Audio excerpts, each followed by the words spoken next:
Welcome to Simultaneous Equations Level 1. Pause the video now, have a go at the 3 problems on the screen, and I'll go through them with you shortly.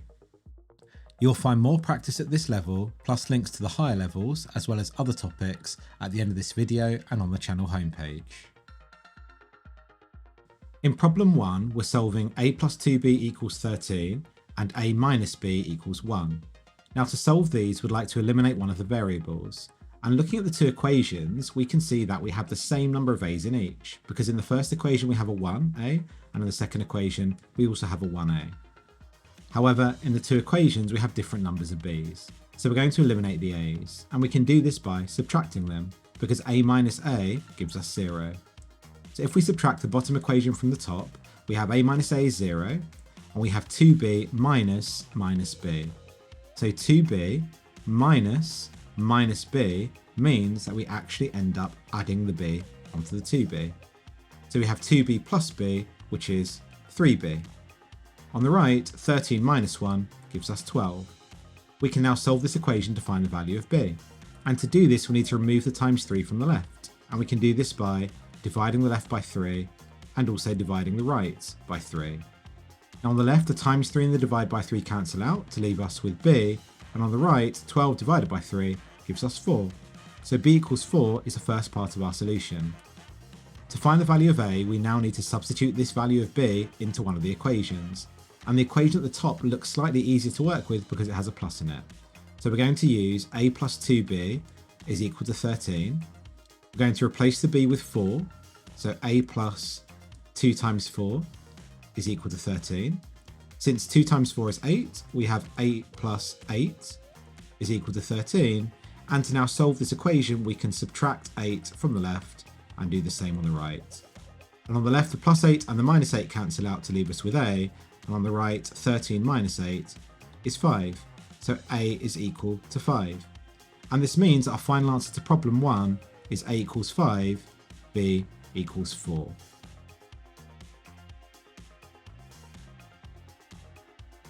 In problem 2, we're solving 2m plus 4n equals 14 and 2m plus 2n equals 10.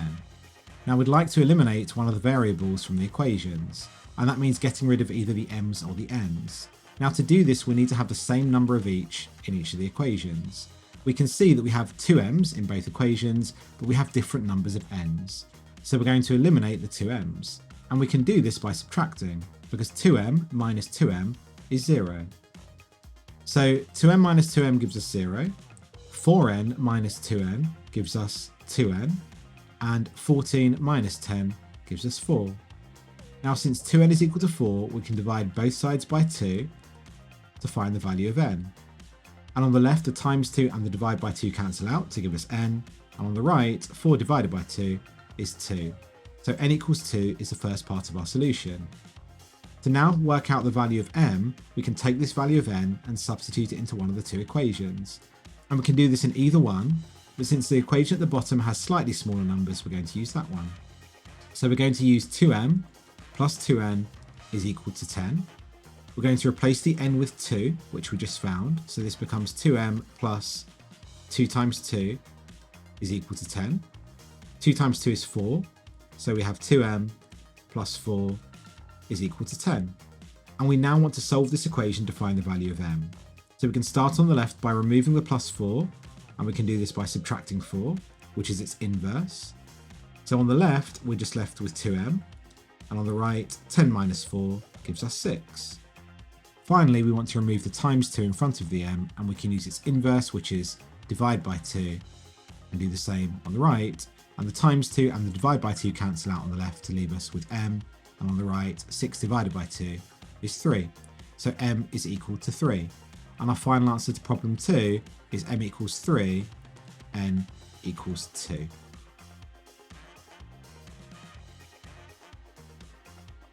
In problem 3, we're solving 7x minus 2y equals 19 and 2x minus 2y equals 4. Again, we want to eliminate one of the variables, and here we can see that we have different numbers of x's in each of the two equations. Whereas if we look at the y's, we've got a minus 2y in the first and a minus 2y in the second. So we're going to eliminate the y's. Now we need to decide whether we're going to add or subtract these. And we can decide by just testing. So if we take minus 2y and we add on minus 2y, this actually gives us minus 4y, because this plus and the minus in the middle are equivalent to subtracting. If, however, we take minus 2y and we subtract minus 2y, these two minuses become a plus, and we eventually end up with 0. So what we want to do is subtract the second equation from the first. And if we do that to each of the terms, we have 7x minus 2x, which is 5x. The minus 2y minus minus 2y gives us 0. And on the right, 19 minus 4 is 15. To solve this equation now, we can divide both sides by 5. And on the left, the times 5 and the divide by 5 cancel out to leave us with x. And on the right, 15 divided by 5 is 3. So x equals 3 is the first part of our solution. We can now take this value of x and substitute it into one of the two equations that we started with. Now they both have minuses in, but the second equation has slightly smaller numbers, so we're going to use this one. Using the first equation would have also been fine. So 2x minus 2y equals 4. We can replace the x with 3. So 2 times 3 minus 2y equals 4. Since 2 times 3 is 6, we have 6 minus 2y is equal to 4. And we can now solve this equation to find the value of y. And we can start by subtracting this positive 6 from both sides to get rid of it from the left. So on the left we have minus 2y, and on the right 4 take away 6 gives us minus 2. Now looking at the left again, we want to remove the minus 2 that's attached to the y, and that minus 2 is multiplying y. So the inverse of multiplying by minus 2 is to divide by minus 2. So to remove that, we can divide both sides by minus 2. And on the left, the times 2 and the divide by 2 cancel out to give us y. And on the right, minus 2 divided by minus 2 is 1. So y is equal to 1. And our final answer to problem 3 is x equals 3, y equals 1.